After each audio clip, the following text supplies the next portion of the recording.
invitation to be here. I think this is a great discussion, and I think it's one that we should try to have throughout the year, because 10 years is pretty remarkable. So I just want to start by saying, I think in some respects, the impact of the 8-year fight was as important as the decision that came out of it.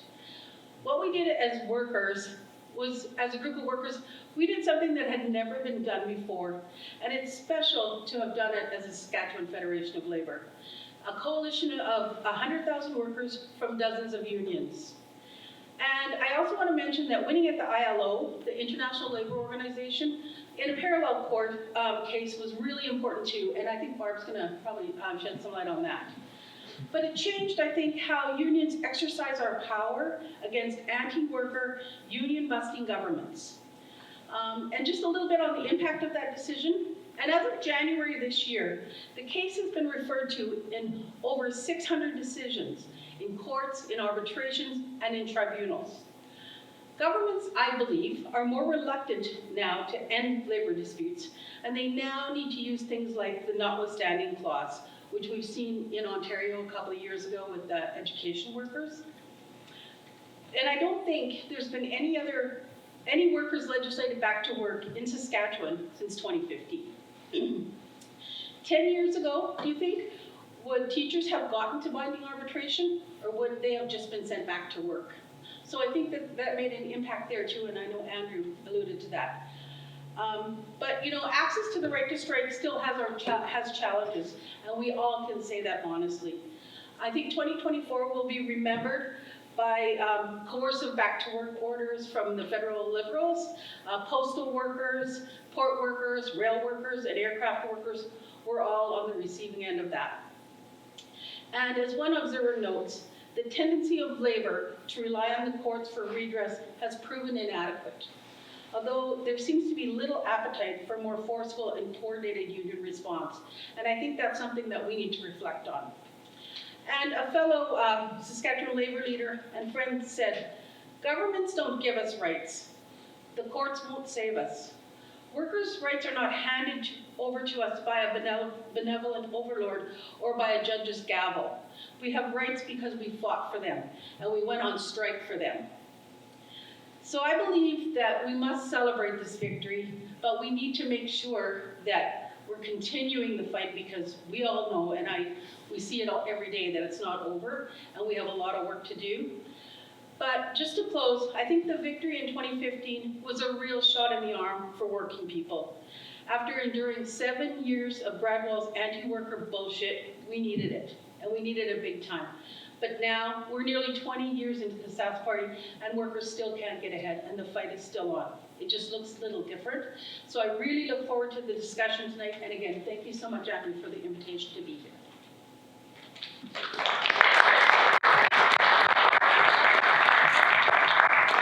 you so much, Lori. So we'll start the 2-minute remarks. I'm going to start at the end with Barb Byers. I'll be very militant with the two minutes as we go through this. Wasn't directed at you, just think of it. Okay, just a moment, I have to check whether this is on. Is this on? It's not counted in my 2 minutes. It is now. Okay, so when I was asked to be on this panel, I actually thought, why did they ask me? Because I wasn't here in Saskatchewan at the time. And then I started to think, okay, so what did you do during that time period? And so one of the things was, I said to Larry, I tried to be a bit of a conduit. I was at the CLC at that point. I would try to be a bit of a conduit to tell him what the national leaders were saying about the case. And for everybody who thinks that all the national unions supported this case from day one, and that they were there on behalf of the working class, they weren't. And we should acknowledge that. And in fact, they tried to tell Larry to stop it right now. So I tried to feed some of that information to him. I was also the titular member, as I was called, of the ILO, the International Labour Organization's governing body. So for those of you who don't know, it's 14 worker representatives from around the world, 14 employer representatives, and 28 governments, and worked with the SFL on the ILO case on what needed to be sent there and how it needed to be done. So I think I'm almost at my 2 minutes.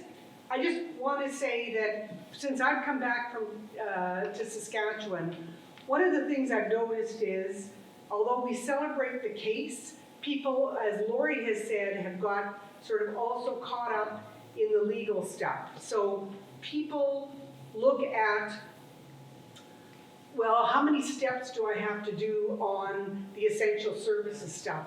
Instead of figuring out how they're going to go out and organize people to make sure that they can take on the boss. And I think I was pretty close. That was like right on. You had 1 second left. Well done. Peanut Gallery chimes in. Yeah. Larry. Okay, there were two questions that we were asked to consider. The one was, what were you doing, or what was your role in the case? And the second one was, how did you feel when the case was finally decided by the Supreme Court of Canada? So we'll start with point one. Well, I was here from the day that legislation was introduced in 2007 until the Supreme Court of Canada ruled that it was unconstitutional in 2015. I was the president of the Federation of Labour when it started, and I was the president of the Federation of Labour when it ended. And so my role was, while there were many, many people who were involved in advancing that case forward, my role was to oversee the entire process from the start to the finish. And as Barb alluded to, it wasn't easy. There was significant pushback from labor leaders who weren't on board with the challenge, both in Saskatchewan and nationally. I was called and summoned to the Canadian Labour Congress to appear in front of the Star Chamber to justify the position that we were advancing and to answer to those leaders about it. There was no appetite to participate, there was no appetite to support, and there was no appetite to assist with financing that particular case.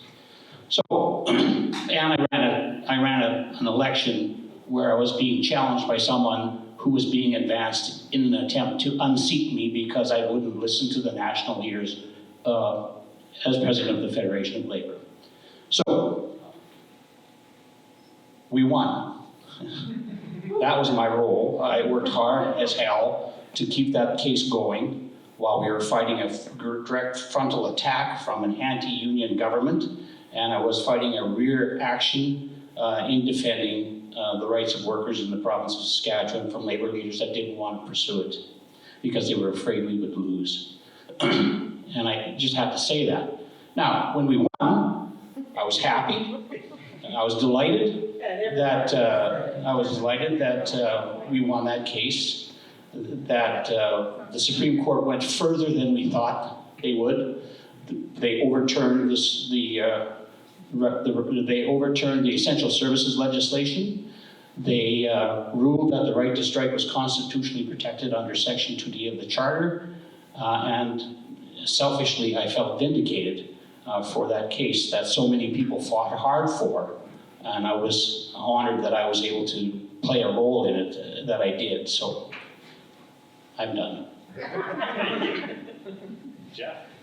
Thanks. I'll answer the same two questions. My role certainly wasn't as pivotal as Larry's. I do want to say something though. Failure is an orphan, but success has many fathers, and so I'm not surprised that they were lining up to take credit for the win once it finally happened. In 2010, I was still a rank and file member of the IBEW, an electrician on the tools at the co-op refinery, and I shouldn't say I was a rank and file member. I was on the executive, and we donated some money to the cause. But the building trades generally, I think that the IBEW might have been the only building trades union that was named as an intervener and put forth any money. I could be wrong. And it was by far a fractional amount. So as far as the lead up to the win and all of the fight all the way through, my role was minimal, and even my union's role was very small. I was on the executive when we advanced the motion to donate money, though. You're welcome, I guess. I'm in that same line. But the win itself, it rang a little bit hollow for a lot of the old timers in the building trades. They felt quite powerful in the early 80s. Devine came in, and the one and only time that he addressed the building trades after our strike in '83 was with a police escort, and he never came back. And so we've never been able to strike since then, especially with the Christian Labor Association coming in and the anti-union sort of sentiment of this government. And Bill 80, and if we were to go on strike, not a single call came through the IBW local in 1984. So there are a lot of old timers who were very much against any sort of militant protest of the government, knowing what the consequences might be. But for those nascent labor activists within the ranks, it was sort of a beacon of hope, knowing that there was still a fight left in the labor movement, and that there was still, even if it was judicial, it was still a win. And I will also echo the danger in putting all of your hopes and dreams into the legal system or the legislators. But I think that's my 2 minutes as well. Wonderful, thank you. Barb? So I'm the president of SEIU West, who's predominantly a healthcare union. And our case, we were an intervener in the SFL case. And our case was informed primarily by our experience under the Essential Services Act. So we were in bargaining with SEIU and the SHA at the time, and we, healthcare bargaining, it went down the tubes, as it always does and always will. And so we served notice to strike vote, the whole process. Immediately, the employer issued letters to every single one of my members, so 13,000 members across the province, and they were either deemed essential or they were deemed not essential. In all told, approximately 85% of the healthcare workforce that I represent was deemed essential, but in many cases, 100% of the workforce was essential. The unfortunate part about that is, as we all know, if you visited a long-term care home or a hospital or have accessed home care services, there is not 100% of the workforce present on any given day. They understaff and they short staff, and they continue to do that to today. So when we were deemed essential, except they weren't staffing up to those essential services levels, our members across the province served notices of contravention on the Minister of Labour because they were violating their own Essential Services Act.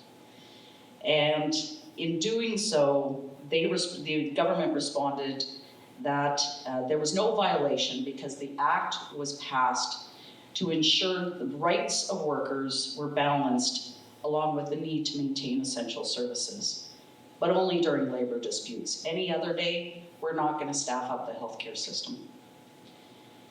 And the application of this legislation for us really was that it violated our members' right to strike as a direct exercise on the freedom of association. It was fundamentally just an affront to anybody in the public sector union movement who we had never taken job action without ensuring the care and services to our patients, clients, and residents were always maintained. We always maintained essential services. This was an absolute gut punch because they were telling the public that we were going to walk out and leave these old folks in their beds without any care, and that was absolute bullshit. So they pissed off a lot of healthcare workers. When the decision came down, I think in the labor movement, everybody just kind of rocked back on their heels.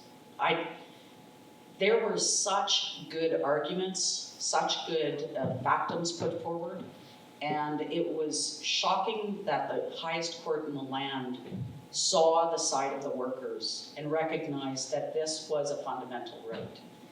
I think you're the lawyers, so you can speak to this, but I think even lawyers kind of went, holy, we actually did this.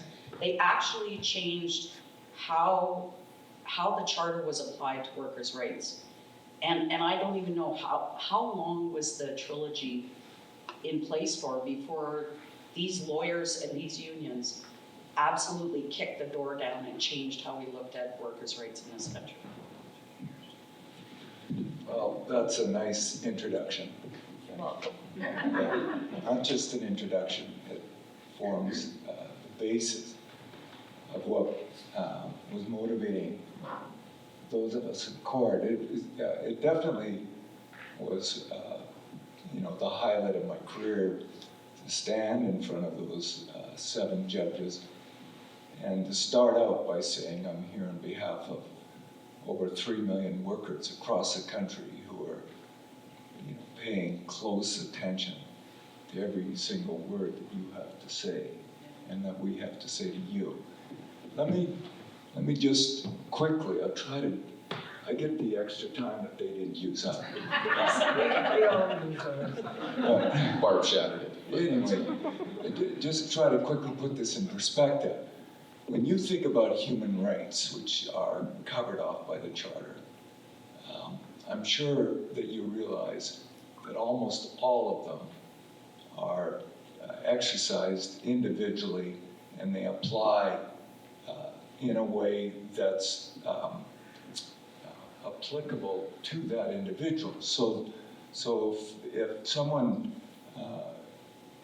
discriminates against you for racial reasons, the answer isn't, well, you go to your race and you guys all get together and see what you can do as a group. It doesn't work that way. The judge gives an individual remedy, and first of all starts out by looking at the harm to that individual and then gives a remedy right off the bat. And all of our rights work that way except one, and the one is freedom of association. And the court has gone out of its way to say, we will not give you a substantive right. In other words, we're not going to step in and give you the wage that you should have got because you were treated improperly by the employer or the government, whatever the case may be. Instead, they say, no, you get together your fellow workers and let's see what you can do. So in other words, it's a process right compared to all the other rights that are substantive individual rights. Now, when you look at the process right, the court had to make a big decision here. Which way were they going to go with this? Either they can do what they did in '87 with the first trilogy and say, no, you don't get anything. Or they can say, each group will get what the individual gets, which is the whole basis of the common law of employment. You don't like your job, what's your remedy? You quit, right? And there's no criminal or tort liability for doing that. You just walk off the job. I mean, now we have legislation for 2 weeks, but whatever. I'm not talking about that. But otherwise, you don't go to jail for that kind of stuff. And you don't have to worry about a tort action. But you do have to worry about the flip side of it, which is the employer can take all kinds of actions against you to get you out of that workplace, mainly dismissal. And they can do it without cause even in this country. So the court could have said, collectively, everybody gets that same right. You all get to quit together. And there were lawyers on our side that wanted to make that argument too, especially those representing our dear friends, and I don't want to disparage anybody, but it's a different argument than I was making. The nurses. All the nurses quit en masse. Nobody's going to replace them. When the strike's over, they come back because we need them. There are lots of other groups like that. But what's the key to those groups? Well, really, in the market, they can kind of fend for themselves anyway. The hockey players, the football players, whatever. They can command a pretty good wage just in and of their own right. Our argument was for the vulnerable. And that's what we tied into the other the other human rights covered by the Charter. In other words, these rights are there to stand up against discrimination and any kind of treatment against vulnerable people. And we say, you know, in the workplace, the workers that don't have that kind of market force are the ones that need this right the most. So the whole idea was to tie it in primarily to collective bargaining, and I'll get into that when we get into our questions, Andrew, but that was the nature of the argument that we put forward, and thank goodness Madam Justice Abella and the majority that supported her bought it. Thank you. So I have a couple of canned questions here. And Rick, we'll do this in reverse order. How do we overcome the limitations of the right to strike in practice? What's next with this right? Well, start with that question of trying to understand what are the limitations in the decision. But it's a bigger thing than that. What's the limitation in the system? Number one, and the biggest limitation of all is that, especially at the Supreme Court of Canada level, they do not want to be dealing with the minutiae of collective bargaining disputes or strike disputes. There's a reason, and I appreciate 100%, Lori, what you said, that, you know, there have been, this case has been referred to hundreds of times, but you know what? It's the only case in the last 10 years that has come in front of the Supreme Court of Canada on anything to do with strikes. And Sam, my colleague here, is as well, but I don't think there have even been any collective bargaining cases in front of the Supreme Court of Canada. It just doesn't happen. They want to set the big parameters. And the trouble is, law is based on details. You can always, you know, punch away at those details. It may mean this, it may mean that. There's a limitation built into the case as to whether whether the substantial impairment is directed toward the strike activity, or, in other words, impairing the right to strike, not the right, but the practice of strikes, or does it really start at the collective bargaining level? And anytime you mess with the right to strike, you're going to affect collective bargaining. One of the biggest problems that we've had, I'm going to actually ask Sam later, not right now, Sam, but later to come up and address this issue, which is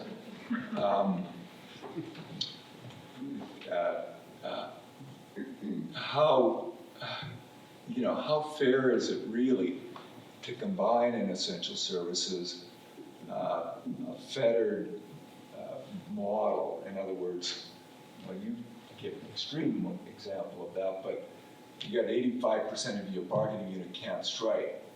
Now, can you run a fair strike with 15%? Or even the government, 25% are essential. Can you run a fair strike with 75? And by the way, how crazy is it to go through all of that? In your case, you would have to go through all of it, even to have a chance of getting the interest arbitration. The only exception to that is 100%. Everybody else has to go through that model. I wanted to just say this, and then I'll finish my part of this question on the limitations. What we need to do, in my view, is drive hard with the courts, and for that matter, with the members, and at your own bargaining tables, collective bargaining. What really makes collective bargaining work? And we have some real pros in the audience here. I'm looking at one right in the middle here, but there's a certain way to do collective bargaining, to build it up, to make sure you know what the issues are. You're coming from your members, and you know what your members are prepared to support, and you know the vulnerability of your employer, and you drive your program forward. And then finally you get to an impasse, and what works then? Well, your members are fully behind you and they hit the street within 10 days or less. Under the legislation, if all went well, it would be within 48 hours. Well, that stands a chance of working. And in fact, not just a chance, it's the best chance at working. That, to me, is collective wisdom of 100 years of collective bargaining. And our legislation throughout has been chipping away at that. Essential services, but not only essential services, breaking up that timing so that you don't have your members there when they're hot to go. And otherwise, you put them off for a year, 2 years, like you can with essential services. They've not only forgot about this, but they're so cynical. Who in the hang would ever want to hit a picket line in that environment? I just don't know how you possibly maintain that kind of energy and dynamism to make your strike work, unless your employer's going to roll over anyway, and then what in the hell are we doing here? So anyway, that's my whole point. Take that message, and I say this not necessarily to me, because my days in the courtroom are fairly numbered, to the Sam Schonhoffers. Take that message to the court, get it to them. They need to know that the right to strike is tied in intricately with collective bargaining, and you have to make sure that the court understands what's at stake. Thank you. Barb? There is no way I can compete with that, my friend. I'm a frontline worker. We practice this in real time every single day, whether it's in the healthcare sector or the education sector or the community-based organization sector. I want to be flippant and say, how do you overcome the limitations? You start to exercise that right. You have to organize your members around that right. You have to organize, you have to educate, you have to mobilize, you have to give people the tools to understand what this right actually means. And then, Rick talked about the length of time in the old regime was, 48 hours to perhaps 7 days. We did a timeline under the current Essential Services Act on how long it would take to go through that whole process. It's 18 months. 18 freaking months. I've been at a bargaining table right now for over a year. If my members have to wait another 18 months to take job action, someone's gonna get hurt. They are not happy with the current regime. I think the other way to overcome the limitations is to challenge the application of this act in the tribunals and in the courts. And I'm not going to rely on the courts to save the day. I really am not. God love the legal profession, all of that. However, what does save the day is organizing around the right to strike, organizing around collective bargaining, and communicating with your members constantly. They are the thing that drives us, and they are the thing that will save us. Not too much. No, you did good part. When I was a union organizer, I was given sort of a way of organizing, and it was the heat and the hammer, where you get into a room of unorganized workers and you sort of rile them up with some heat, whatever that looks like, whatever their problem is at work, and then you give them the hammer, where this is you need to organize, sign these cards right now. And I actually thought we were going to get some anti-scab legislation recommendations or something like that, and I'm glad that we're not. Mary Harris said it was educate, agitate, and organize. I think that's the only way around this. With respect to the legal people in here and legislators, we can't rely on any apparatus of the state to save us. It really is about organizing and educating our members to make it through 18 months of, say, how do you keep the heat going for 18 months? I can tell you that, if you had all of your people walking off the job earlier than that, they can't fire everyone. I'm not advocating for a general strike here. We're being videotaped, right? Yeah. But what I am saying though is that we have to understand in society that, the way we have it organized right now, the people who are in charge aren't going to give us the power, like you said earlier, Barb. They're not going to give us the power to make change. And so we have to sort of take it into our own hands, and that really is about educating our members and making sure that we can outlive that protracted amount of time, or march down Albert Street and camp on the legislative lawn until they change it. Sell Scott Mo's house. Selling shares in Grand Divide's house was an excellent idea. We'll talk later. Question is, how do we overcome the limitations and the right to strike? And first, I think it's important to understand what those limitations are. And I hope that this isn't too circular, but I think it's worth exploring. When we won the case at the Supreme Court of Canada and they declared that the right was constitutionally protected, the first thing Brad Wall did was threaten to invoke the notwithstanding clause. We got the decision on the 30th of January, and on the 4th of February, Brad Wall was talking about invoking the notwithstanding clause, and then a couple of months later, he dispatched Don Morgan, who was at that time the Minister of Labour, to go out and talk to the Chambers of Commerce, talking about invoking the notwithstanding clause to override that decision of the Supreme Court of Canada. And I knew at that time that that's where they were going to go. They were going to reintroduce that exact same piece of legislation that the Supreme Court of Canada had just ruled was unconstitutional. They were going to wrap the notwithstanding clause around it, and they were going to ram it down our throats. And so I heard Morgan at one point say, I don't really want to use the nuclear option. And I said to him, why don't you put 3 of the smartest people you know in a room with 3 of the smartest people that I know in a room, and let's see if they can figure out a process to get new essential services legislation. And then I went to the unions that were involved, and I asked them to name people to sit on that panel. Some refused to name, and so we picked 3 people. 2 of them are in the room tonight. And they met with 3 people that were appointed by the minister.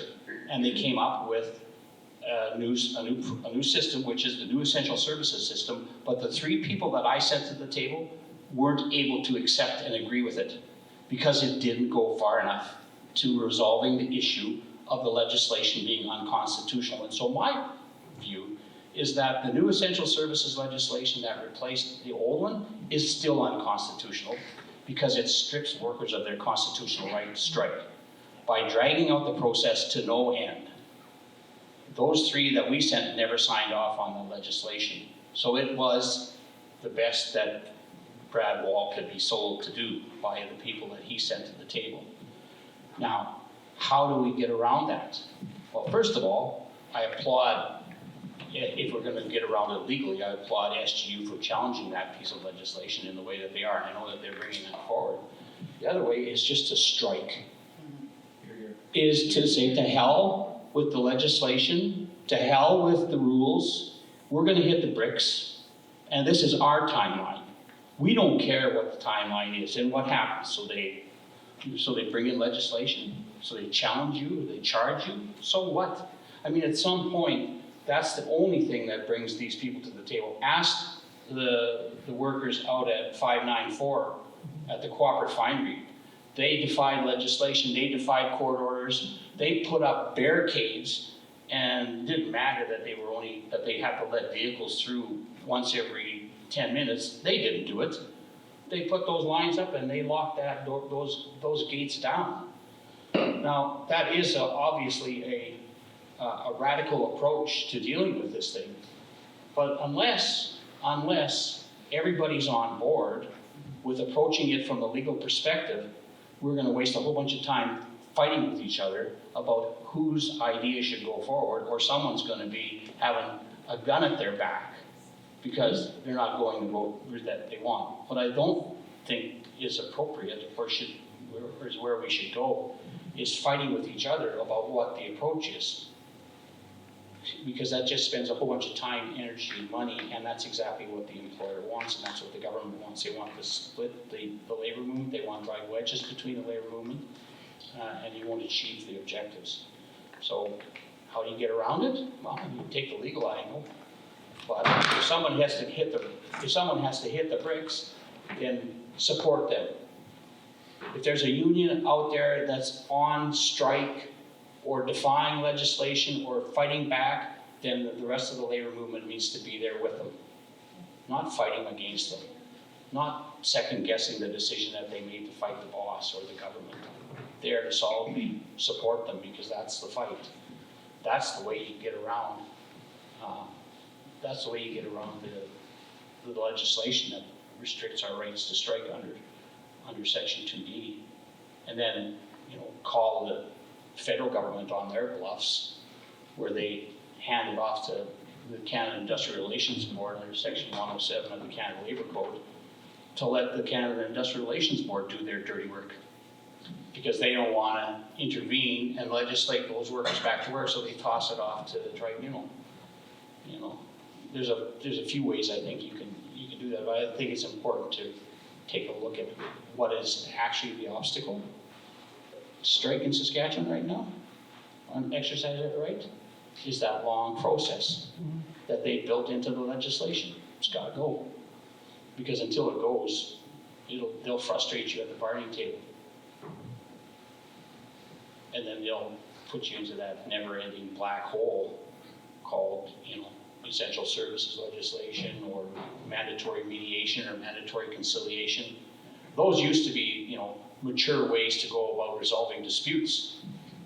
But it doesn't appear that they're mature ways to go about resolving disputes anymore. They just wait for the employer to drag the process out until the members get frustrated and the urgency of the membership to hit the bricks dies away.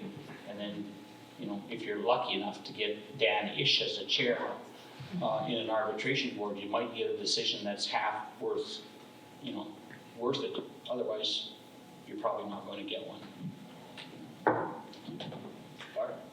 Whoa, aren't we a happy group of people? Hey, okay, Tone. three little pieces of history is we should remember that the notwithstanding clause was first used in Saskatchewan against the Saskatchewan Government Employees Association in the 85-86 strikes.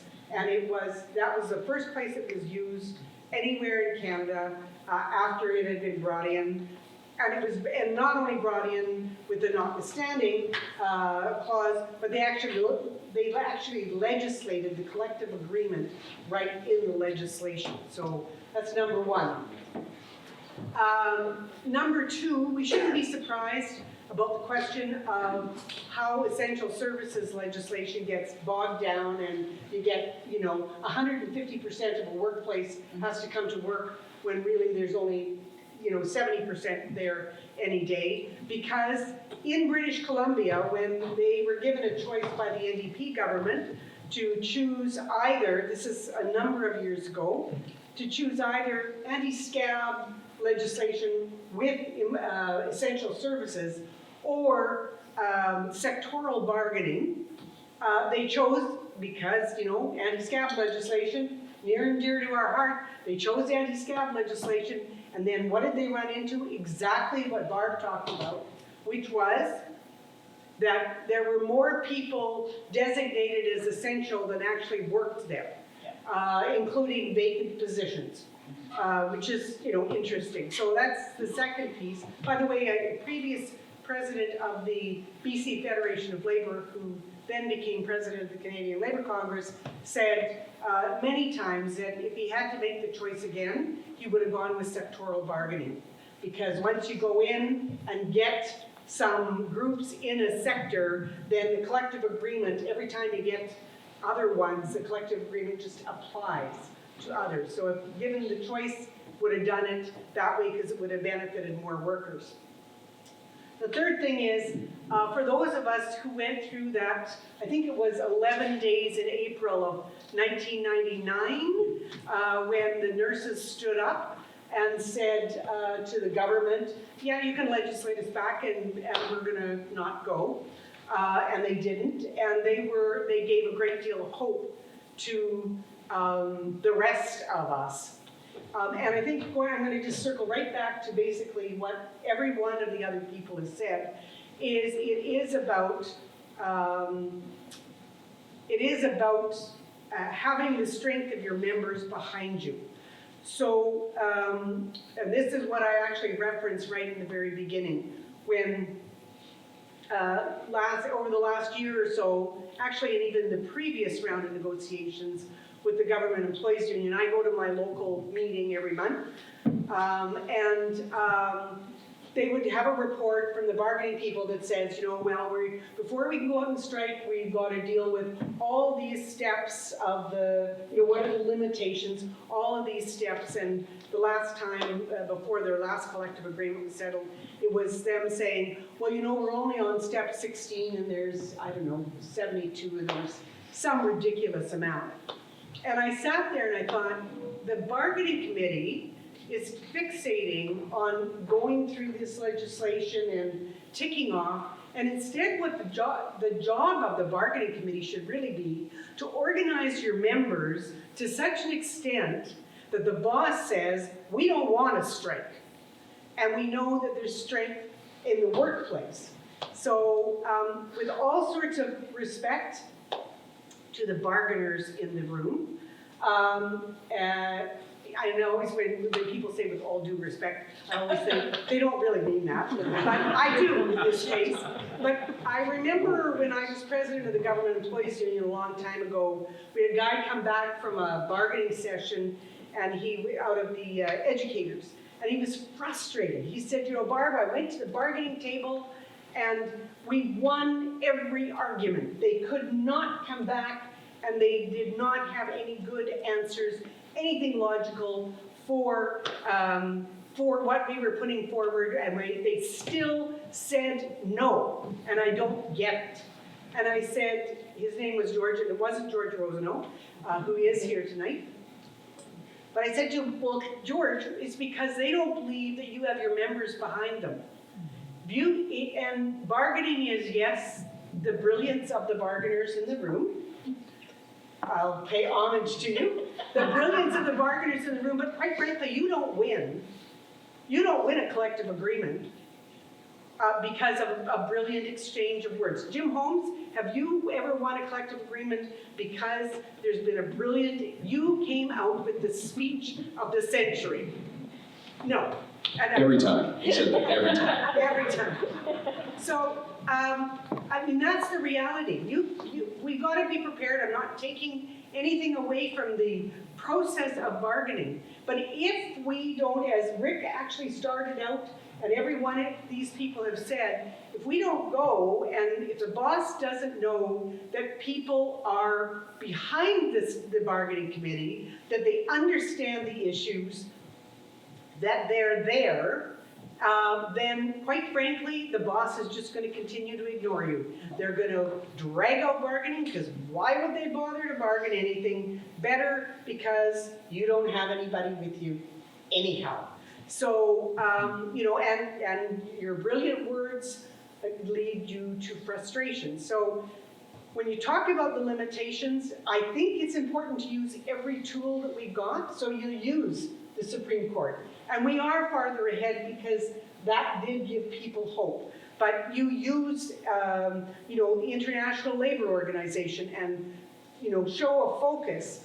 And you use whatever of the tools that are there, but they don't really get you a win until you can win it through your membership. And that's how we've won anything. That's how we won, you know, people won Medicare in this province, not because somebody went and exchanged brilliant words. It was because there was people power on the streets.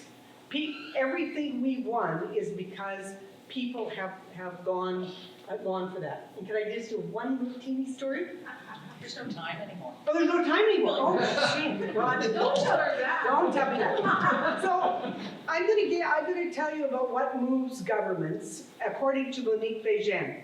And if you have a chance to read her book called Ladies Upstairs, it's a great book about a woman who was the Minister of Health when Medicare was brought in. I had the privilege to actually spend some time with Monique Bejean when she was coming to speak to the Labour College of Canada people, and I got to drive her out to Cornwall and back, so we spent a lot of time.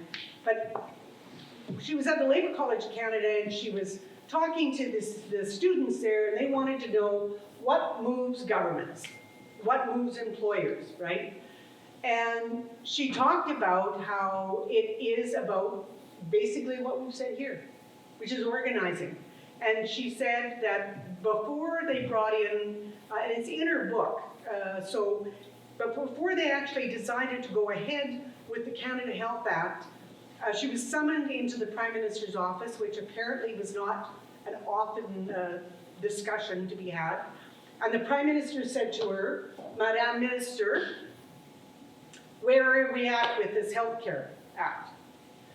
And she said, well, Mr. Prime Minister, all the premiers are against it, and all the finance ministers are against it, and our federal cabinet is against it, and the health ministers are against it. And he said to her, so who's for it? It's a very good question. Who's for it? And she said, the people are for it. This is what the people want. This is what the people have been asking for. And, and again, it's a shortened version, but apparently the Prime Minister said to her, well, then if the people are for it, that's where we need to head. Because we can't back out now that the people are for it. Now, there's all sorts of other things. Is the Canada Health Act perfect? Is it the things we want? Should it be improved? All those sorts of things, absolutely. But the reality is, if the people are for it, if the workers are for it, if you've done your work on the shop floor, then, the legislation will come and the legislation will go. Thank you.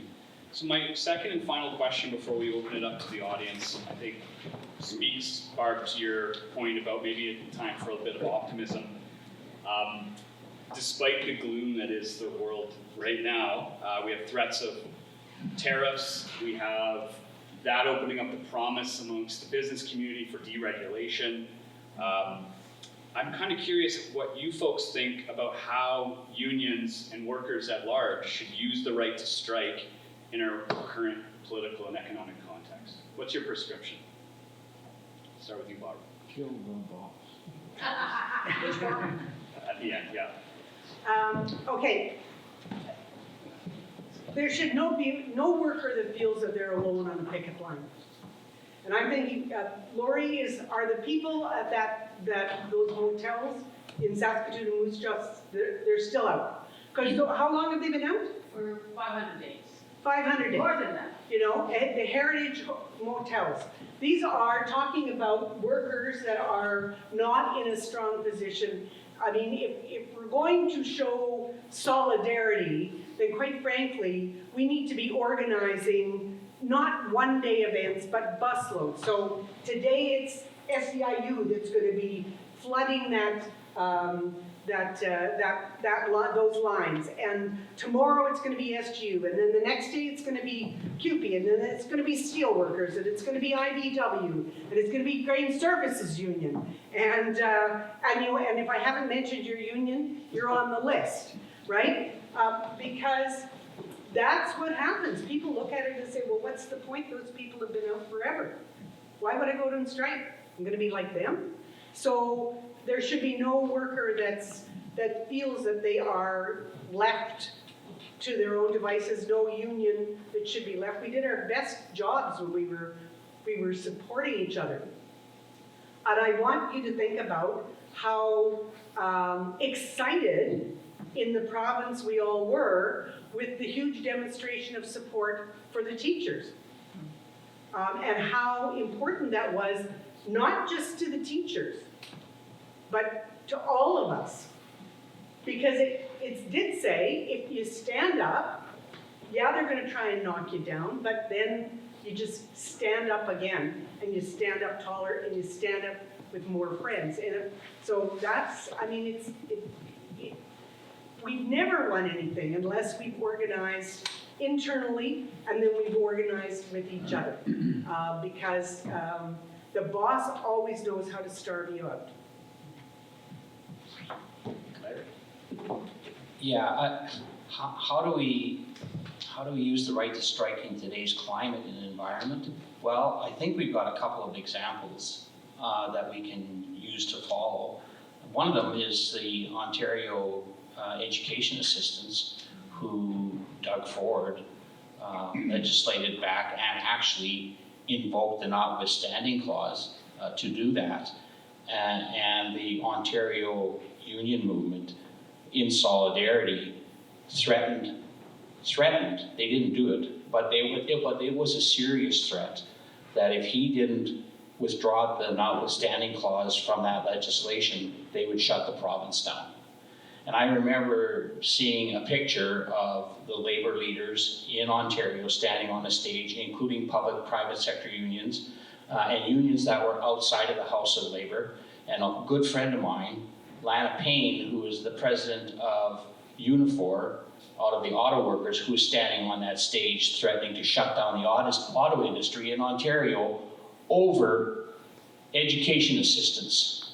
And the Ontario government and tough guy Doug Ford invoking the notwithstanding clause to legislate education workers back to the classroom and back into the schools. And he blinked and he backed down. Just as fast as he backed down when Lutnick called him into Washington the day after he turned the lights out, or threatened to turn the lights out. So it shows you that when you push back against these bullies, that they will buckle. But it requires solidarity, and it requires unions to walk other unions' picket lines, and it requires union leaders to not worry about whether or not they're going to get credit for what's being carried out here, but to get on board and fight. When someone's ready for the fight, then you need to be there with them, not behind their back trying to pick them off. And that's how we exercise the right, because the right's been confirmed by the Supreme Court of Canada. It says the right to strike is constitutionally protected under Section 2D of the Charter, and it's not absolute. There are times when that right can be fettered, but that fettering must be minimally impairing, and it can only be very narrow in scope. And so that means you can't just make a broad sweeping application that says your right to strike is stripped. It's got to be a legitimate reason. And if you say it's an essential service, well then it's not just because the boss says it's an essential service. It's got to be a real essential service. Nobody's going to die if the person who sweeps the floor doesn't sweep the floor tonight. That's not an essential service. But if a person has to deliver a life-saving service, then that's a service that I think maybe you could say we need to fetter, we need to find a different way. We need to find an alternative process by which you can get a settlement without resorting to exercising your constitutional right to strike. But the question is, how do we exercise it? We push back. And if I could just say one last thing on that, and it goes to when Brad Wall introduced his legislation. And it goes to why we had to do what we had to do, because that wasn't my preference, by the way. Taking legal action against the government to overturn that legislation wasn't my preference. My preference would have been to shut the province down.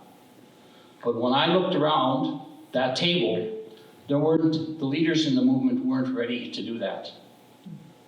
There was no appetite in the senior leadership of the labor movement in Saskatchewan to engage in a fight that would shut the province down and would push them back. So we had one, in my view, we had one option. That was, well, if we're not going to fight them, if we're not going to put people around the legislature, if we're not going to shut down the province, then the only option we have is to fight them legally, because if we don't, then we got what they gave us. And so we had to launch the legal action. There was no choice. Because if we didn't fight them, we'd already lost. We weren't going to fight them in the streets. The leadership wasn't there. Their members might have been, I don't know, but the leadership sure the hell wasn't. As a matter of fact, I remember standing on the steps of the legislature shortly after the Brad Wall introduced that legislation and rammed it through, and I said accidentally, well, maybe we need to put the tools down in this province. And I got shit on from some senior labor leaders in the province for daring to allude to a general strike, because the leadership wasn't there. The membership might have been, but the leadership wasn't. So there was no choice. Maybe there was a choice. But that's like going out in front of a picket line and looking around and there's nobody behind you. You're out there all on your own. Well, if you got a whole bunch behind you, well, then you can do a lot of different things. So solidarity is key. Yeah, I'm glad you brought up the education assistance. I'm going to go back a little bit further and I'll end there. I became an organizer with the IBW, came off the tools in 2011, 2012, I don't remember exactly when.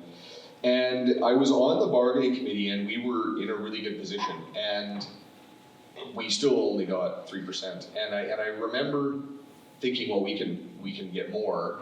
You know, we just have to threaten a strike. I didn't realize all the hoops you have to jump through, all of those things. But, and I'm not going to get into the weeds, but there is a mechanism really in construction where it doesn't matter. I looked around, and our membership at the time was 420 electricians in the south, and there were an equal amount, let's call it, in the north, of licensed journey person electricians, but there's 9,000 in the entire province. And so, in the grand scheme of things, if the IBEW went on strike, what would it matter? And that was sort of a realization for me that there was one of the reasons why the building trades exists, because each of the building and construction trade affiliates are relatively small in the grand scheme of the entire construction team, and so we banded together a long time ago, 120 years or whatever, to sort of assert some sort of power in numbers. At the same time, as an organizer, I was having a really rough go of it because I could get on site for about 10 minutes before the project manager figured out I was there and I was escorted off site. And so the 10-second elevator pitch wasn't really cutting it. And I had gone to an organizing conference and there was a professional industrial non-construction IBW local organizer there, and he had organized 400 members into his local in New York City. None of the construction, it was bakeries and they got an Applebee's and it doesn't matter.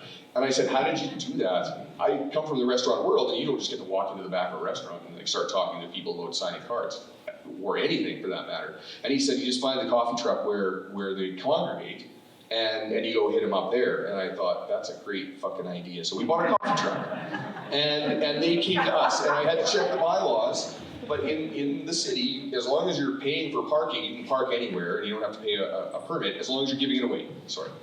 So then those two sort of combined and we started taking the coffee truck out to rallies. We've been at the teachers. When the Crowns went on strike, it was Unifor and they weren't in the House of Labor at the time. That was just after they had left.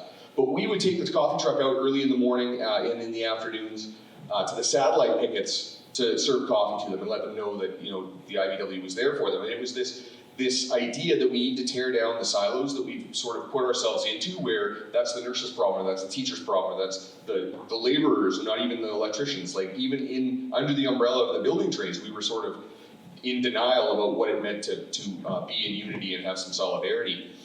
And this was important for me because if the electricians ever did go on strike, I knew I couldn't necessarily trust that the ironworkers would come out with this. But I was hoping that the teachers would, because we were there. We were on the line in advanced engineering, CSD, for GSU. Same thing, we brought some members out. It's not just, you know, two guys manning the truck either. And so back to so the message is that we need to have that solidarity, absolutely, and just realize that we're all in this together. But going back to the education assistance, you know, I remember wanting to start the buses and head out to Ontario to be part of that general strike if it went through. They didn't have the support that they got until the notwithstanding clause was proposed and contemplated. And once it was pulled back, that support melted away too. Like they didn't get a great deal. And so you're right in that that's what we need to do, and we need to make them blink. But even after the fact, we needed to stay there for another week and maybe actually shut things down so the education assistants could have gotten a better deal. So I agree with you, Larry, that was sort of a watershed moment, and it shows the power that we do wield. We just need to keep going a little bit further. And I do remember Fred Hahn saying they were going to get fined millions of dollars a day, and he's like, we don't care. And I loved that, but anyway, that's all. Thanks. Jeff, I really appreciate that you managed to incorporate parking. As a former counselor, I thought you would be Yeah, thank you. Anytime. Barb, go ahead, please. Holy Jesus, what's the parking issue? I don't care. Ask me the question again. How should unions use the right to strike in the current economic and political context? Right. And that's the part I'm kind of stuck on, is this current economic and political context. Because it is no different in 2025 than it was in 2008. We hear those arguments constantly about the province is broke and a deficit budget and we can't afford X and we can't afford Y. And respectfully, neither can an environmental service worker, neither can a medical laboratory assistant, neither can a nurse or a doctor. The argument is absolute smoke and mirrors.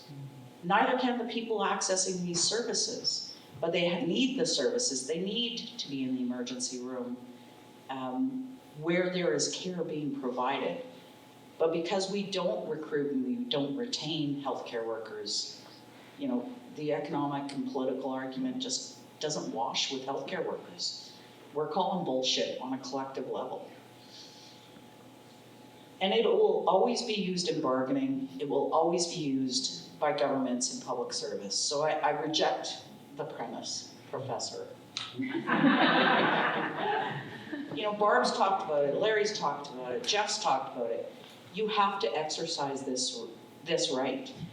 And the legislation scares the living shit out of people because the fines that are attached to it, and I'm gonna lean on you for this, are monumental. They want to fine us out of existence. And that's how they designed it.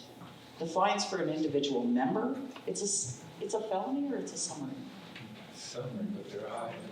Yeah.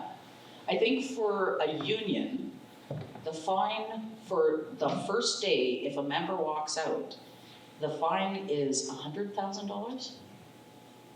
Remember Sam? No, I don't. What are we paying you for, Sam? Holy Jesus. Well, if someone wants to do it, we'll look it up. Google. So the fines are significant for unions. Critical hours. I should have hired security for this. So the first day that there is a strike, the union gets fined, I believe it's $100,000. And every day after that, for the union, is $50,000. Check my numbers, but the point is the numbers are high. So if my member, her name is Betty Smith, and she works at the Royal University Hospital in Saskatchewan as an electrician, because we have some. And if she walks out, if I counsel her to walk out, the first day she walks out, the fine is $2,000 to her personally, and $400 a day every day after that. And she gets a summary offense, I think it is. So she gets a criminal record, and she has to pay the government, the same government who is underpaying her and understaffing her to provide care and services in the healthcare setting. If you are not crying foul at this point, you're not paying attention. This government wants to end the labor movement. And I remember Larry he picked a fight with Brad Wall. I don't know, it was a First Minister's meeting, and he came back to the Executive Council and he said, this guy wants to end us. He wants to legislate us and fine us out of existence. And I wish we were exaggerating, but that is the reality of this current climate. And I'm not as good as Jeff is at pulling quotes out of my back pocket. But I'm gonna ask the lawyers in the room, what do they say that you're supposed to do when faced with an unjust law? Go on, Sam. I'm not sure. They say you're supposed to defy an unjust law. If you want to end an unjust law, you have to defy an unjust law. But you combine that with significant fines, and it's a hell of a navigation effort to try and get through this.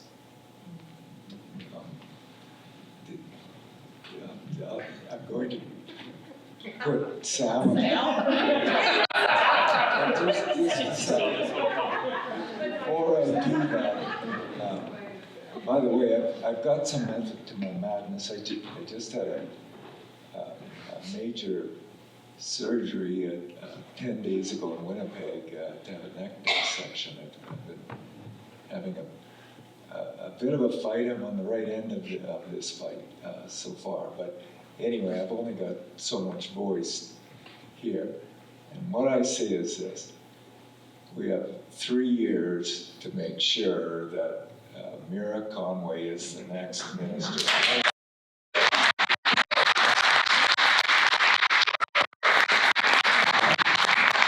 I'll start with the Minister of Labour. But anyway, the truth of the matter is that the Charter does provide this baseline that we needed with these rogue governments. But the best way to deal with them is clearly through that kind of organizing. We need to remember that, Labour has a long history in this province being part of the political process, and that is ultimately the best way to deal with all these problems. To have people there that won't give us everything we want, but at least will listen to us and not treat us like enemies. Now, if I could have spoke, I would have gotten into the legal side of that question.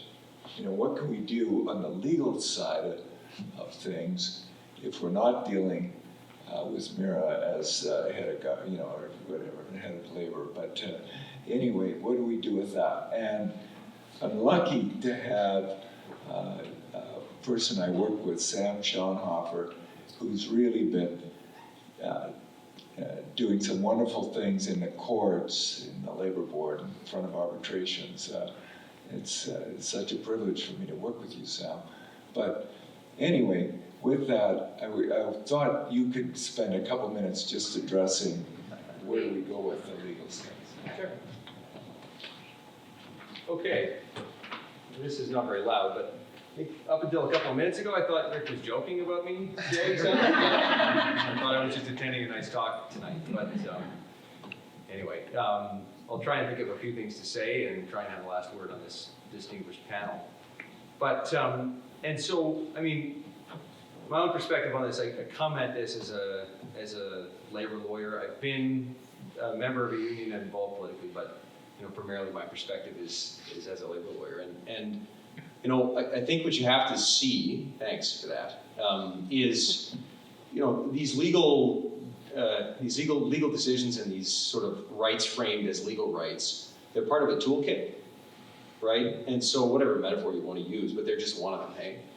And so, we see our role as being pretty narrow, but also important in some ways because, as you've heard from the panel, well, the perception is that in some cases, and certainly in some ways in this case, the hammer that the government or the state is wielding is pretty heavy. And so, the focus on some level should be on the organizing and on the sort of the politics of the labor movement. And so the energy and the efforts of the rank and file and the leadership to try and push, whether or not it's labor disputes or even in between them, to sort of push the agenda of the union or the labor movement to win the hearts and minds of the public, its members, and whatever else, all the things you actually need to win a strike. And so, in some sense, the legal stuff is just a sideshow, or like even subsidiary to that other fundamental stuff that you need to actually win these battles. But of course, when you talk about those fines from my perspective, the reason why I don't know the number is because it seems like it doesn't even matter. Like, unless you're gonna sit down and budget for that stuff, it may as well be $1 million or $1 billion, right? Like, how are you gonna convince people to go out and do that? Or, like, really, unless you're Fred Hahn, it might be a couple of situations where a national union can credibly say, well, look, we don't care about $1 million, but that's just not the reality for most labor organizations. And so, and it even gets worse than that because, we're talking about the Unifor 594 strike. And I was pretty closely involved in that when they were a certain local law firm in. It was a lockout. Right, thank you. And usually I'm the one correcting people on that. But, we were pretty closely involved when a certain local law firm was saying to the court that the president of that local should spend 90 days in jail for being on the picket line. And, for a regular Regina guy, it's a pretty scary prospect, right? You're gonna ask local leaders or local members to withstand that kind of stuff because it's not necessarily even just fines, theoretically, depending on how you go through this process. You can wind up with like civil or criminal contempt proceedings against you or against your labor organization. So, dealing with the legal side of the rights ends up being fairly important. And I think, the premise of the question, I think correctly, we're sort of objecting to it, saying, well, okay, in this current climate, what are we supposed to do? Just roll over or keep our heads down and not make waves until this passes over? I think nobody's going to accept that as being the answer. And so you keep fighting. And on our side, on the legal side, in terms of the way I see this, and so we have the right to strike. It was recognized. Section 2D offers it. And the next set of battles, I think, are going to be about defining how to make it meaningful. And that has a bunch of different dimensions and ways to think about it. And so one of them is, well, it's not directly connected in one sense, but it is, even in the Unifor lockout. Well, how do you make it meaningful in the sense that you allow people to exercise rights on the picket line to make it effective?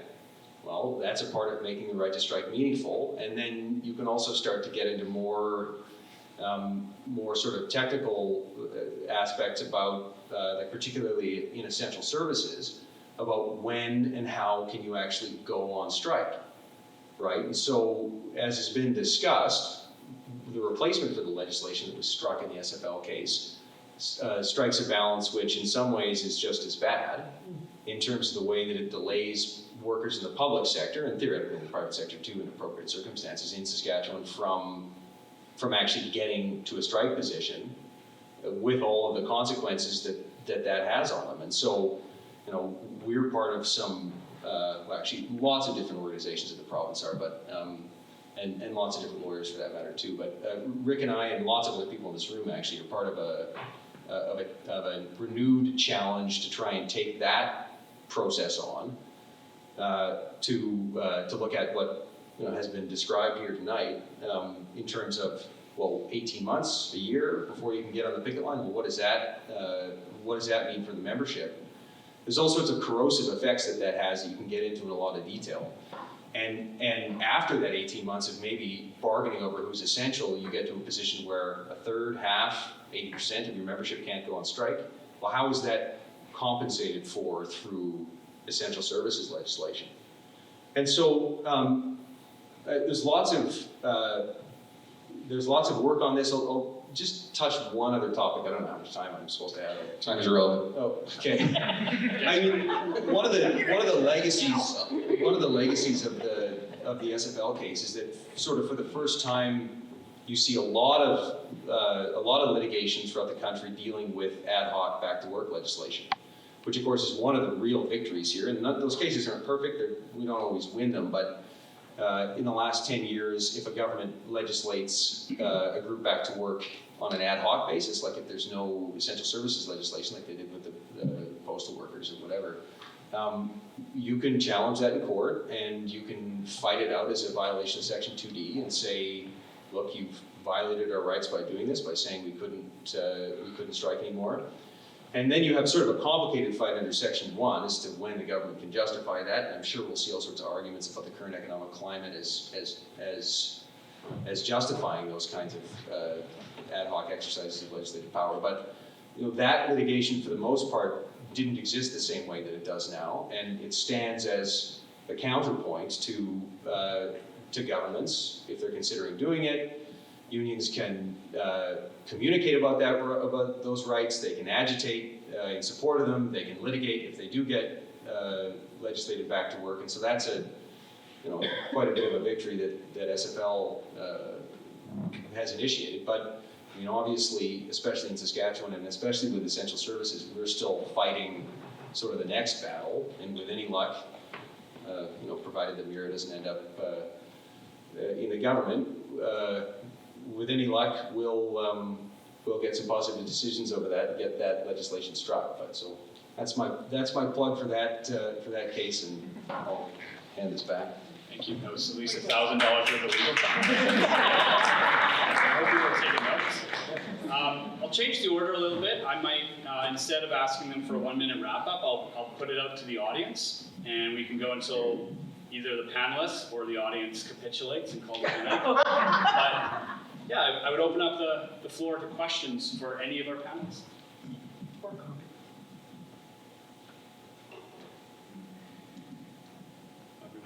Yeah, please. If you want to just yell it, I can summarize it through the mic so it can be heard. My question is, since, I have seen these, labor laws sometimes being, when NDP was in power, legislated and then being overturned back and forth. I have taken classes that it never stays constant.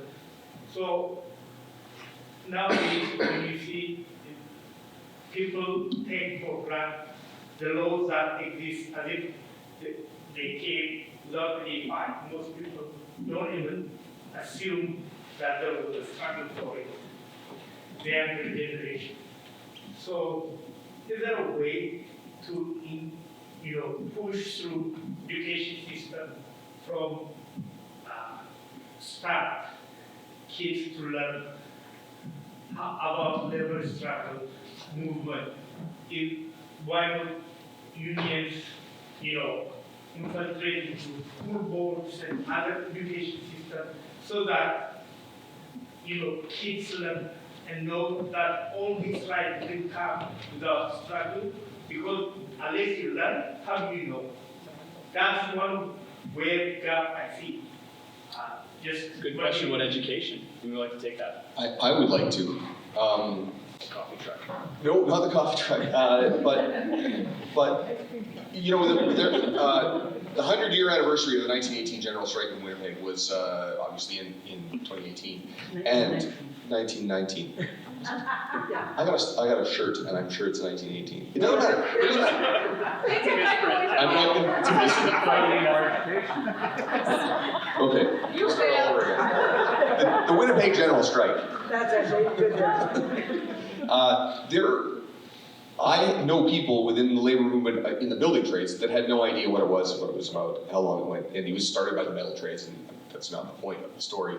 The whole hidden history of labor in Saskatchewan, the Beanfate Massacre, the company towns that existed in Saskatchewan and across the country, but the Winnipeg General Strike had a whole bunch of, dozens of sympathy strikes across Canada that nobody talks about. Some failed, but some didn't.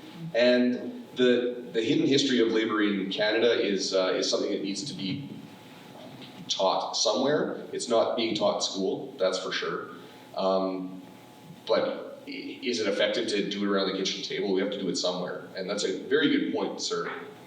And I don't have an answer, but education is a big part of what this is about. Because if we become complacent, because we've already won everything that we need, and everything is fine, and everybody is not in abject poverty, and we're not living in the Industrial Revolution, right? And our kids are going to work and we aren't, then it seems that that's good enough. But that struggle has to be sort of memorialized, and everyone needs to understand that the OHS is written in blood, and the labor code is only as good as we allow it to be. So I'm not sure if that answered anything. Thanks. Anybody else want to take an education question?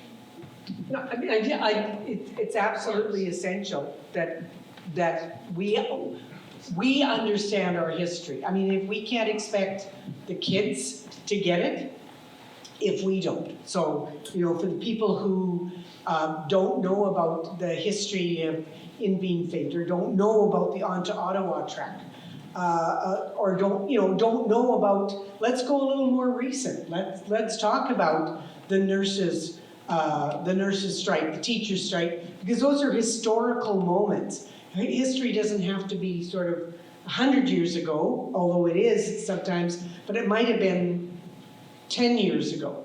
And we shouldn't, just on that, that we should remember that when people have been talking about these huge fines, this is not a big surprise.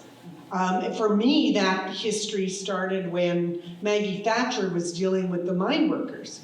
And she was the one that I remember brought in the huge fines to try and bust the mine workers. And then Ralph Klein in Alberta with the nurses when they defied, and he was just going to strip them of all their assets. I mean, that financial crippling is not something new. It's what the employers always use. The nurses in Saskatchewan, when they were fined ultimately, because I think the fine for them was $100,000. $250,000, and they agreed to half. Yeah, but the interesting thing was Triple Z Ted Zorzetchty, who was the judge, if I recall correctly, said, well, okay, so there's this fine of whatever it was, $100,000 and some $1,000. And instead of it just going into government coffers, it was designated that it had to be put into a program for recruitment and retention for nurses, which was, in some respects, you know, it was an interesting way to say, no, you don't get to benefit government from this. In fact, the nurses who want to be recruited and those who want to be retained should get some benefit of it. So, and I agree with you about the school system, but that means that we need to work really closely with the education system. I mean, that's the reality. We need to get together with teachers to say, how do we get this through? Because curriculum is a hard thing to be able to get the province to change. And these guys, not these guys, but those guys over at the Ledge, they sure don't want workers' history of resistance taught. I mean, if they had their choice, they'd be like those guys in the US of A that would just say, no, we're going to take all that out of the libraries. So the thing I would say is this, and I can't believe I'm making this commercial, but the Saskatchewan Federation of Labour has a brilliant summer camp for young people. Yeah, it's recruitment. That teach maybe not the exact history that you're thinking of, but it steeps kids, both whose parents are union members and who aren't union members. It steeps them in the collective movement and starts to build that knowledge and open them up to that sort of information. I think, I don't want to comment on sort of teaching kids in the school system, but I will say that unions need to do, we need to do some heavy lifting around teaching our own members about the history, incorporating it in, you know, every single course that we teach, every conference, every educational, every convention that we have. We need to remind people how we got here today and how we move forward. So it's the unions as well who really need to do some heavy lifting around this. Question? Hi, I'm Amanda, colleague of Andrew's at you, Barb, and I just have a question maybe for the gentleman sitting right next to you. I'm interested in kind of, you know, these defining moments of success in our career trajectories, and you said that standing firm, the Supreme Court of Canada and Supreme Judge or Justice Avila was one of the judges, and I was just wondering if you could speak a little bit more about that experience.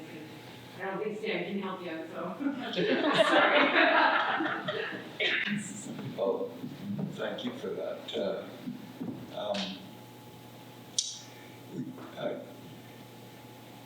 That case was different for me than anything else I did. I've been doing labor since about 1990, 89, so steady diet of this type of work.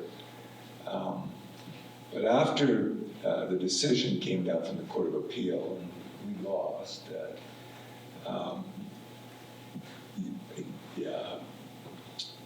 I knew, in fact I knew when I was already in the Court of Appeal that there were some really big questions that weren't being answered about how to think about freedom of association in relation to other human rights. That there was a lot of confusion. There were 5 judges, the room was packed full of lawyers, and it was just something that hung in the air. That was my sense of it. And I tried during the Court of Appeal, I didn't have a lot of time there, maybe 15 minutes, but to kind of deal with my own thinking about it, but I knew that wasn't really going anywhere, but I knew that then, over the next 2 years, till we finally got to the Court of Appeal, I had to be able to answer that, and answer it as absolutely best I could for myself. And so I spent a lot of time really doing nothing else for 2 years except to get ready for this one moment. And my part of it was about 45 minutes. And so I maybe have the problem I'm having right now, which is how do you organize all of that so you can really say what you want to say and get into it. And very quickly, one of the judges that was in the dissent, Rothstein, was all over me with questions. Actually, the day was quite a lovely day, maybe not weather-wise because it was raining outside, but the Chief Justice had just been through the whole thing with Harper, and so she was kind of joking around, and because I was at the podium, I could joke with her a little bit about her own job security, because you may recall there were issues there about the government trying to appoint a judge that the court said, no, you can't appoint this judge. So we kind of play around a little bit with this, doing my best to flirt with her, right?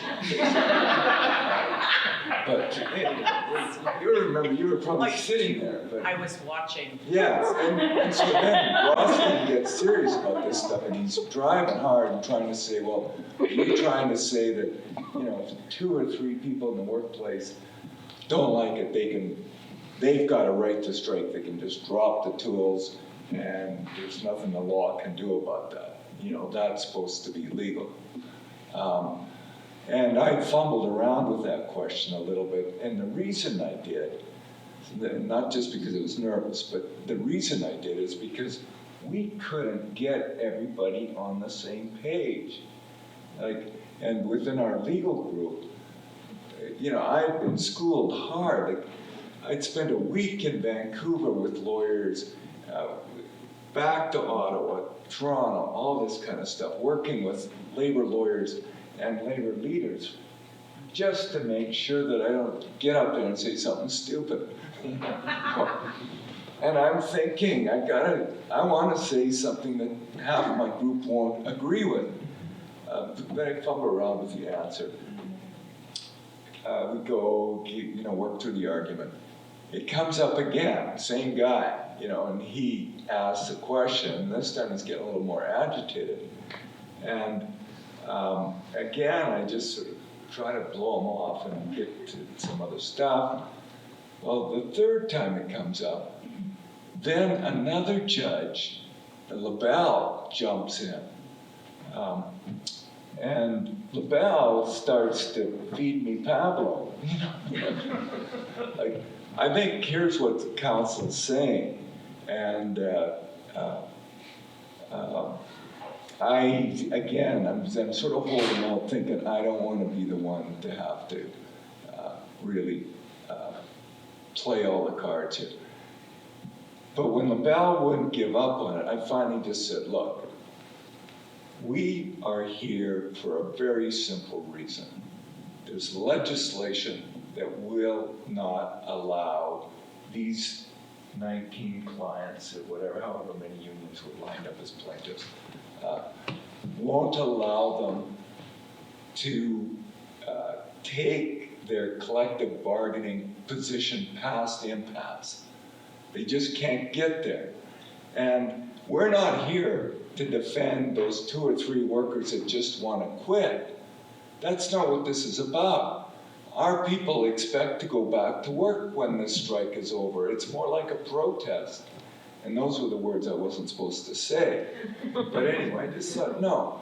And then sure enough, later on, because after I was done, another member of our team went, and then all of the people on our side got 10 or 12 minutes. That took half the day, and then we went over to the other side. And when we went to the other side, like all the government lawyers and interveners on their side, Bella really steps up.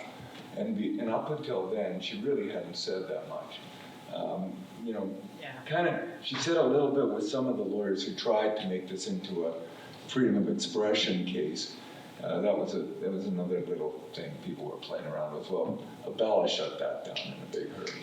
So I thought, by the time we were all done, all of our part, between Bella's 1 or 2, fiery little comments, that exchange I had with LaBelle, stepping in, forcing us to play our hand on what were we really doing here.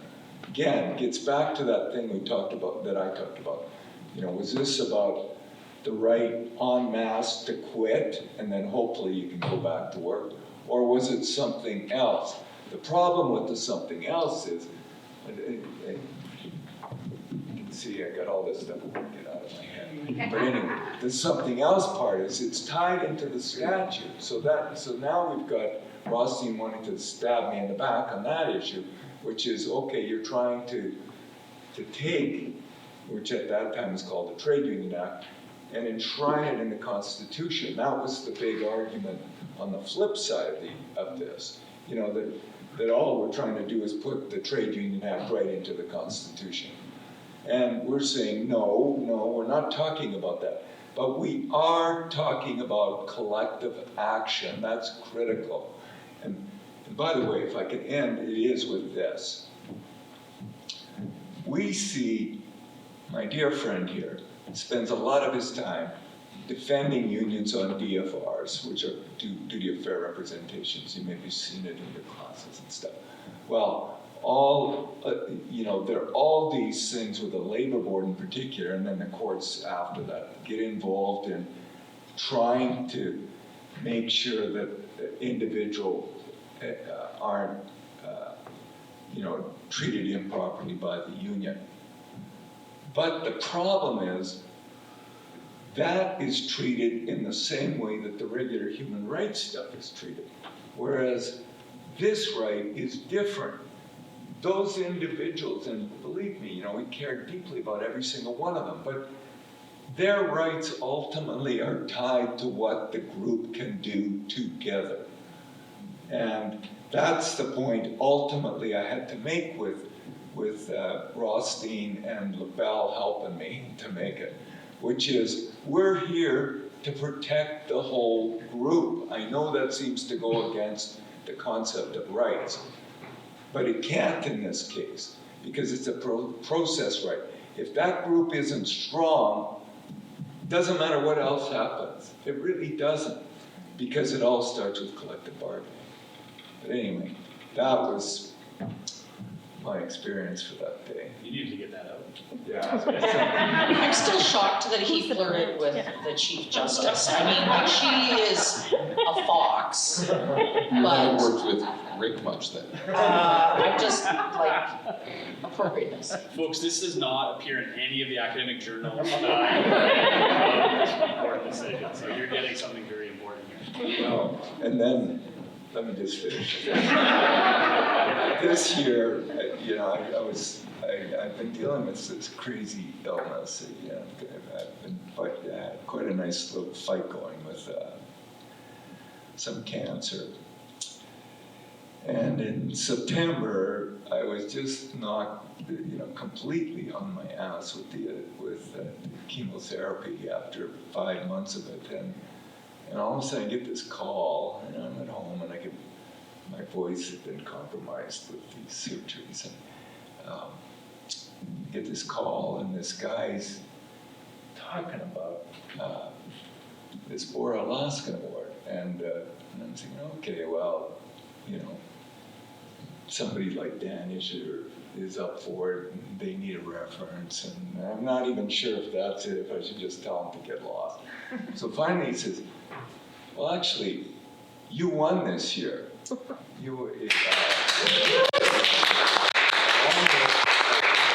guy in Toronto on the employer side, when they go on the private bench, they pick two of us. So anyway, the reason I mention that is because the first person to get a hold of me, or to get in touch with me and just talk about it and congratulate me and reminisce about this very case was Rosie Abella. No way. Yeah. Oh my God. Yeah. So I had quite a nice little love affair going with her for about a month. So, yeah, it's really It's a really beautiful story. nice, What's happening in 10 years? nice way to end that sort of sad of my life. Thank you. Any other questions? I don't think anybody's going to be bad. I have so many now. Oh, the boundaries are gone, is it? I have one more comment on education, if I could. So, these two, at one point, and I mentioned it earlier, but when Devine was going to privatize certain public works, I don't know what it was exactly. Everything you get is. Sure, yeah, the Ministry of Public Participation, I think is what it was called, yeah. Anyway, these two took a table out to Albert Street and started selling shares in Grant Devine's house. And I thought that was brilliant. And so it's, I can build a PowerPoint about labor history or about understanding how society is organized and what the problems are and how we fix it. But it becomes very, very dry, and I'm known for an infolanche, I think it's called.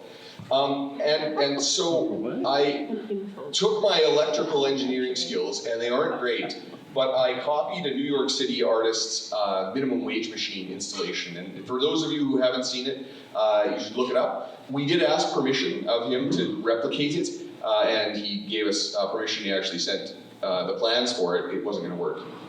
He's not an electrician. It wasn't a good system.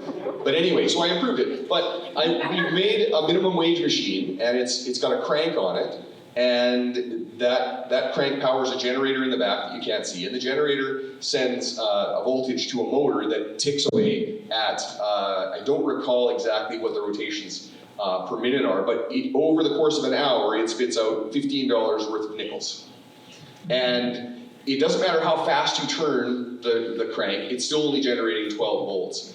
And so this was the first, as I embarked on this project, it was the first of my Marxist machines trilogy, is what I call it. So it's a bit performative and it's a bit theatrical, but while they're doing this, you can sort of explain the means of production. I'm using some code words here that I probably shouldn't, but you can talk about how, what are you being paid for? You're getting $15 an hour in nickels, but who owns this machine and what are they getting out of it? And you can do that in about 25 seconds, really. And the idea is that we take it to career fairs at the high schools. We haven't been invited back to Greenhall after that, but the next one, again, it's a trilogy. And so the next one, I was tasked with my international in membership day one. So in construction unions, it's a bit different from public service. In public service, you get a job and then you become a member of the union. In the construction world, you become a member and then you get a job. So there are construction unions who don't take people in, even though they're qualified. They come in the door with an application, you say, we don't have any work, get out of here. And that actually happened to me when I first tried to join the IBW. But I digress. Our international vice president said, membership day one. We had already been doing that, they weren't showing up in busloads. But he said you have to do a union orientation, he called it. And we called it a membership orientation, where you have to talk about the Constitution and the agreement and who's who in the zoo, and it's all very dry. But we wrote what we called a union orientation, where we did that stuff, but then we invited in older members who had been in the union for a long time, those brand new members, and then we went outside of construction unions even, although we did have the insulators there and the laborers, but the posties were there at one point. And we talk about, you know, what is a union? They get it all wrong. And then what is class? And there's, after some description and some defining and refining, they sort of understand that it's not an education thing, it's about, you know, your position in society. And then we talk about power and who's got it. And then we move back up to class, and then finally we get to the union part, and there are more right answers than wrong. But the final thing that we do is my second machine in the trilogy, and that is, it's 5 boxes. Each of them has 2 sides, and each side has a timer, a red light, a green light, and a silver button. And I explain that I am the owner of these machines, and everyone is working for me. You need at least 10 people, 1 person for each side of the 5 boxes. And the timer counts down, and it goes, it's random, so not everybody's pushing it at the same time, but a random number between 20 and 30 seconds. And when it hits 0, the red light comes on and the green light goes off, and you have between 2 and 5 seconds to hit that silver button. If you don't, before it gets to 0, an alarm goes off. And when there's 10 people each manning a button, it's agonizingly slow. And it's all you can do to wait for 35 seconds to hit your button. And so then I say, well, you know what, this is costing me too much, and it seems as though, you know, you're not working very hard, so you're out of here, and I'll start firing people. And by the end, and I had hoped that conversationalist approach to class consciousness that we had just finished would at some point have these people who are hitting this button say, you know, fuck you, you do it, right? But it doesn't happen. Invariably, every time we ran it, the last person is running around trying to hit all of these buttons as the alarms are going off the entire time. And then we have a debrief, and you know, some of the older guys get it, and some people get it along the way, but it's, you know, I sort of cherry pick who I leave to run around. So that's the second machine, and then the third one, I call it, yeah, and the third one I call the Dalek, and it's more about a single workplace, and I won't get too into the details, I feel like I've taken up too much time already, but it's sort of shaped like a Dalek from the Doctor Who show, and those of you who don't know, look it up, but it's a lights and timers, and there's like a profit amount on there. It's a little more complicated. It was actually the pinnacle of my creation, and my art installation is complete now. But I think, what's that? You're gonna bring it to Canada. So I'm not sure it'll make it, they're a little delicate, but I will say this, that the thing about education is that you can't be super dry about it. I mean, there's a reason why some people don't like social studies in school, right? It's sort of, you're bombarded with facts and you have to remember them, and then it doesn't matter after the test. But when they're more performative, and when they're like, when you're actually living something, whether it's a strike or the lead up to a strike, you know, those are real life things that you feel, and they're visceral, and you remember them because of that. And I think that as an organizer, I only got 10 seconds on the job site. It's the same with these students, or when you're trying to make a point. You don't have very much time, and you have to make it sort of involved and fun for them. I also, the very first, and it wasn't a machine, it was a paper airplane factory exercise, but it took about 45 minutes, but it was a lot of fun. That's all. Thank you. And I will bring those to Canada. One of them will probably make it to Canada. Okay. As promised, I will give each of you a very strict 1 minute to conclude. So final remarks, we'll work over there with Barb and with Rick. 1 minute. Look, there's a whole bunch of folks in this audience that have a whole bunch of not just history but experience, and we need to tap onto absolutely everybody. And yes, we're going to use all the legal means that we can, because we do want to keep lawyers also employed. And again, only on the labor side. Oh, no, on the labor side, yeah. But you know, we need to use all of that, but we're not very far away from where we have always been, which is organizing, one-on-one. And anybody who thinks that sending out an email or sending out a text or putting something on Instagram actually gets people to places. 8, you just can't do it because it doesn't get to people and it comes in with a barrage of everything else. So I think we really need to re-examine how we organize in these times using the tools we have, but not thinking that by sending out something electronically, it actually gets people to the place that you need to be. And I know I've got no time left, but I agree with you. You have to, if we're gonna do this, we've also gotta have some fun doing it. So Larry actually organized the selling of shares in the Premier's house. It was a great success, and by the way, it was used by the media for many years afterwards. And we have all sorts of those instances when we had the Coalition for Social Justice going about, we fought back seriously, but we also fought back with a great deal of fun, and we had fun in our hearts because we were doing it for the working class, with the working class. Thank you. Larry? Yeah, I don't know how you wrap something like this up. Maybe just one comment, and people may disagree with me on this, but I don't really care, is don't let someone else define what the right to strike means for you. You're entitled to interpret what that means for you. The Charter of Rights applies to every citizen in this country. And don't let someone else, a lawyer or a judge or an employer or a government or anybody say, well, that's what this means. What the right to strike means for me, as just a lay person, is that I have a right that if I don't want to live under the terms and conditions that the employer is putting on me, that I have a right under the Charter to withdraw my services in concert with my co-workers. That's all that matters. I don't care what laws you bring in, I don't care what legislation, I don't care what hoops you put up or things you make me jump through. That's my right. That's my right under the Charter, under by freedom of association provisions. You can't interpret it in any other way. So that's what I would suggest people do. And if somebody says it proves you wrong, well, too bad. Stick to it. Stick to your guns. Push back. Yeah, break down the silos. How many unionized workers are in Saskatchewan, Laurie? Just under 100,000. Just under 100,000. So Well, no, that's how many are affiliated. fair enough. There's more than that, whether they're within the federation or not. There are how many workers at UFC W1400 who have been on this line for 500 days? Right, and so. 9 left. Yeah, 9 right. Yeah. If 100,000 people put 1 hour a week or even a month towards those picket lines, that's a lot of hours on those picket lines.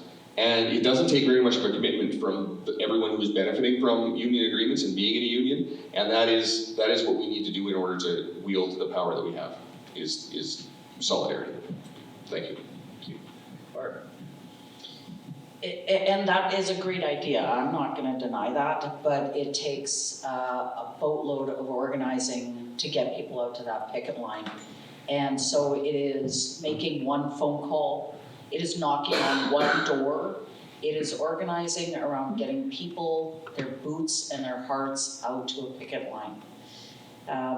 And I think, Barb makes a really good point, social media is a great tool for some things, but think of it this way, it is simply the equivalent of knocking on the door.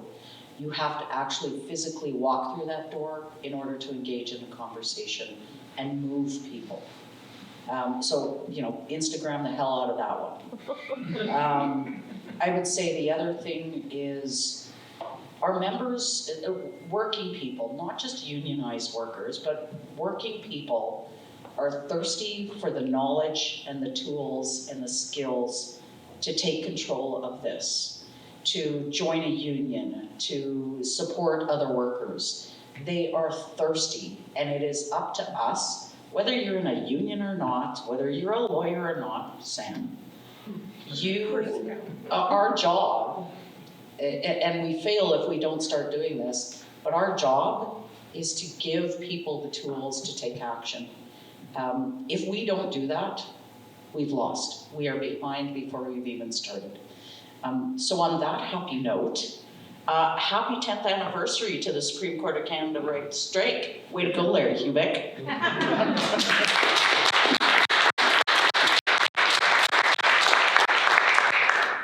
I'll be really quick because I've talked quite a bit tonight, but I just say this, you know, hats off to you for organizing this, to your students. I can honestly say that, you know, as lawyers doing this kind of work, compared to when I started, the environment has really, really changed. And for your students, those who want to go to law school, there's a lot of room for you in being part of a very, very active movement, which is a labor movement. I honestly believe we're part of it. We're not directing it, we take instructions, but we are an integral part of it, and I dare say an important part of it. But along with that, there are all kinds of other human resources jobs that are tied into the labor movement that can make it strong. And the more we recognize as a group that collective is really what counts, what makes it work, I think is something to keep in mind. Thanks for the invitation. And that's an evening. So thank you very much to the panelists. I'll give an applause.